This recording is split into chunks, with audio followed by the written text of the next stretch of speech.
வணக்கம். விக்ரமாதித்தன் கதைகள் பார்த்துட்டு வர்றோம்.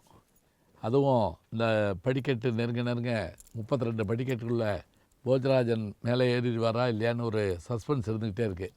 நமக்கு என்ன ஒரு சந்தோஷம்னா, ஒவ்வொரு படிக்கட்டுலேயும் ஒரு கதை கிடைக்கிதுல்ல, அது மகிழ்ச்சியாக இருக்குது.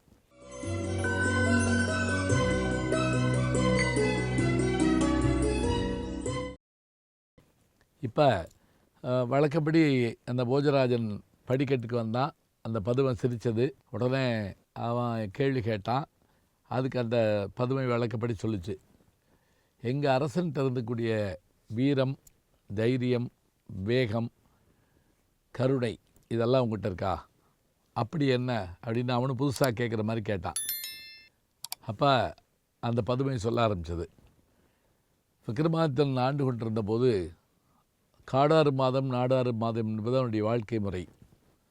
அப்போ அவன் தன்னுடைய ஒற்றர்களை நாலா பக்கமும் அனுப்பி, உலகத்தில் எங்கே அதிசயம் இருந்தாலும் எனக்கு வந்து சொல்லுங்கள், எங்கே துன்பம் இன்பம் எதுவாக இருந்தாலும் எனக்கு சொல்லுங்கன்னு அனுப்பினான். அதில் போயிட்டு வந்ததில் ஒரு ஒற்றன் வந்து என்ன பண்ணால், தான் பார்த்த ஒரு அதிசயத்தை சொன்னான். அரசே, மகரபரி என்ற ஒரு நகரை அடைந்தேன். அங்கே சோமபிரதாபன் என்ற ஒரு மன்னன் ஆண்டு வந்தான்.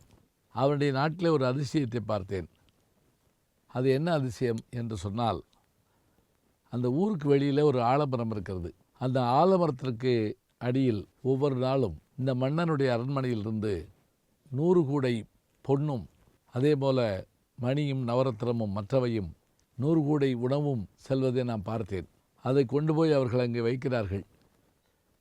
கொஞ்ச நேரத்தில் அவை மறைந்து போகின்றன என்று அவன் சொன்னான்.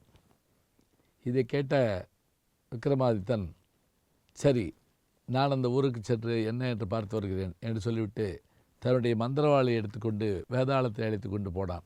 போய் அந்த மன்னனை பார்த்தான். மன்னன் வரவேற்று, உங்களுக்கு என்ன வேண்டும் என்று கேட்டான். இந்த நகரில் என்ன நடக்கிறது என்று கேட்டவுடன், இதை ஒரு காலத்தில் பூதங்கள் எல்லாம் பிடித்து கொண்டு மிகுந்த தொல்லை அளித்தன. அப்போது எல்லோரும் ஒன்று கூடி அந்த பூதங்களிடத்தில் ஒரு வேண்டுகோள் வைத்தோம்.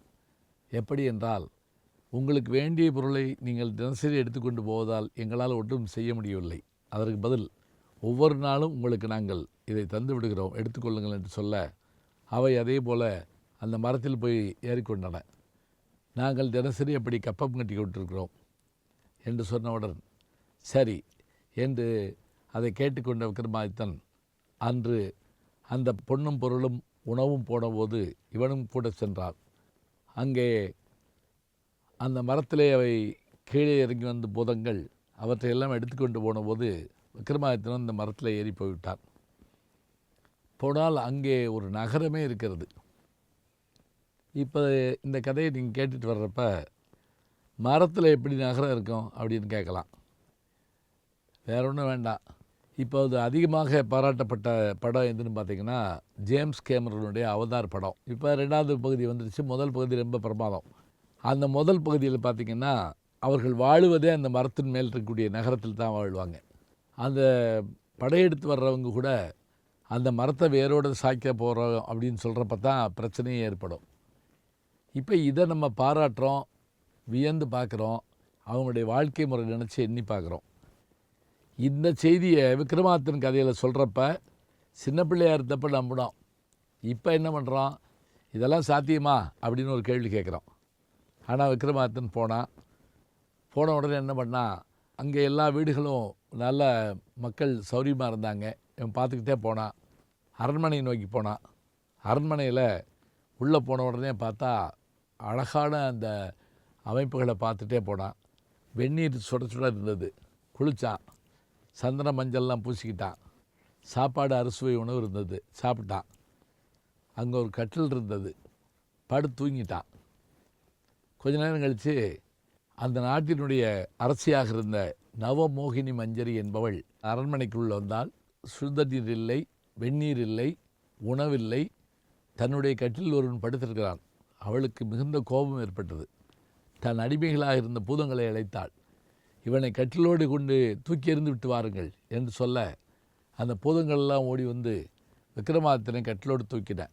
விக்ரமாதித்தன் மூச்சை அடக்கி கொண்டு அந்த கட்டிலே படுத்திருந்தவன் அந்த பூதங்கள் தூக்கி கொண்டு வெளியிலே போகிற போது தன்னுடைய மந்திரவாளால் அவற்றை எல்லாவற்றையும் வெட்டி எறிந்து கொன்று விட்டான். பிறகு மீண்டும் அந்த நகரத்துக்குள் நுழைந்து வேதாளத்தை அழைத்து, இப்போது அந்த நவமஞ்சரி தூங்கி கொண்டிருப்பாள், நீ அவளை கட்டிலோடு தூக்கி கொண்டு சென்று நம்முடைய உஜ்ஜயினியினுடைய அரண்மனை வளாகத்தில் வைத்து விடு என்றான். அதே போல வேதாளம் அவளை கட்டிலோடு தூக்கி கொண்டு போய்விட்டது. விக்ரமாதித்தனும் பின்தொடர்ந்து போனான். தூங்கி எழுந்த நவமஞ்சரி மோகினி ஆச்சரியப்பட்டாள். இது என்ன புது நகரமாக இருக்கிறது, நம்முடைய ஆட்கள் எல்லாம் எங்கே என்று வந்தபோது எதிரே விக்ரமாதித்தன் வந்தார். நீ இது யார், இந்த மந்திரவாள் என்ன என்று கேட்டவுடன், நான் தான் உன் நகரத்துக்கு வந்தவன், நீ ஏவிய பூதங்களை எல்லாம் கொன்றுவிட்டேன், இப்போது நீ இருப்பது என்னுடைய நாட்டில் உஜ்ஜயினியில் இருக்கிறான் என்றவுடன் அவள் ஆச்சரியப்பட்டு போனாள். அந்த நேரம் பார்த்து ஒரு ஏழை அந்தணன் ஒருவன் விக்ரமாதித்தனை பார்த்து, மன்னா, நான் வறுமையில் வாடுகிறேன், ஏழையாக இருக்கிறேன், எனக்கு திருமணமாகவில்லை, உங்கள் அருகில் இருக்கக்கூடிய பெண்ணை பார்த்தால் பேரழகியாக இருக்கிறாள், இவளை எனக்கு நீங்கள் திருமணம் செய்து தர வேண்டும் என்று சொன்னவுடன் சற்றும் தயங்காது அந்த பெண்ணை அவனுக்கு தானமாக கொடுத்ததோடு மட்டுமல்லாமல் பெரும் பொருளையும் அவனுக்கு தந்து அவனை வாழ வைத்தான். இந்த கதையை சொல்லிவிட்டு அந்த பதுமை கேட்டது, இப்படியான எண்ணம் உங்களுக்கு இருக்குமா?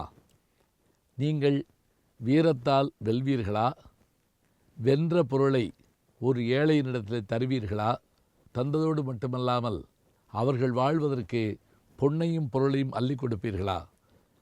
இவையெல்லாம் கொண்டவன்தான் எங்கள் மன்னன் என்று சொன்னவுடன் போஜராஜன் இல்லை என்று சொல்லிவிட்டு அந்த படியிலிருந்து இறங்கி போனான். இப்படி அவன் இறங்கி போனவுடன் அந்த பதுமை அந்த கதையை முடித்தது. இன்னும் படிகள் இருக்கின்றன, கதைகளும் இருக்கின்றன. தொடர்ந்து பார்க்க இருக்கின்றோம். நல்ல செய்திகளை நாளும் சிந்திப்போம். நாளை சந்திப்போம். அன்புக்குரிய யூடியூப் நேயர்களே, நீங்கள் இன்னும் என்னை நெருக்கமாக பின்தொடர வேண்டும் என்று சொன்னால் ட்விட்டர், இன்ஸ்டாகிராம், ஃபேஸ்புக் போன்ற சமூக வலைதளங்களில் பின்தொடர்ந்து வாருங்கள். நாம் முன்தொடர்ந்து செல்வோம்.